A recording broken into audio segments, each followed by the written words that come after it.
കോട്ടയം പൂഞ്ഞാറിൽ ഉരുൾപൊട്ടലിൽ മരിച്ച റെജീനയ്ക്കും മകൻ ജോസഫിനും നാടിൻ്റെ അന്ത്യാഞ്ജലി. ഇരുവരുടെയും മൃതദേഹങ്ങൾ പൂഞ്ഞാർ പയ്യാനിത്തോട്ടം ഹോളി സ്പിരിറ്റ് പബ്ലിക് സ്കൂളിൽ പൊതുദർശനത്തിന് വച്ചപ്പോൾ നിരവധി ആളുകളാണ് അന്തിമോപചാരം അർപ്പിക്കാനായി എത്തിയത്.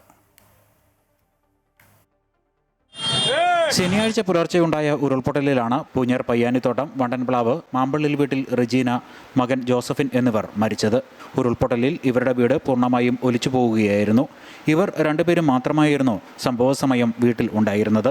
ഇരുവരുടെയും മൃതദേഹങ്ങൾ ശനിയാഴ്ച രാവിലെ സംഭവസ്ഥലത്തു നിന്ന് തന്നെ കണ്ടെത്തിയിരുന്നു.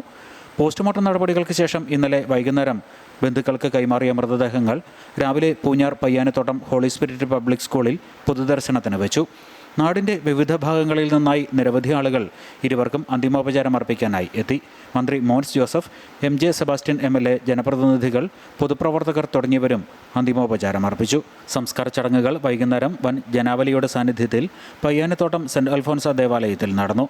പാലാരൂപതാ മെത്രാൻ മാർ ജോസഫ് കല്ലറങ്ങാട്ട് ചടങ്ങുകൾക്ക് കാർമ്മികത്വം വഹിച്ചു. റെജീന പയ്യാനിത്തോട്ടം ഹോളി സ്പിരിറ്റ് സ്കൂളിലെ ജീവനക്കാരിയും ജോസഫിൻ പാല ചൂണ്ടച്ചേരി എഞ്ചിനീയറിംഗ് കോളേജിലെ ക്യാൻറ്റീൻ ജീവനക്കാരനുമായിരുന്നു. അമൃത ന്യൂസ്, കോട്ടയം.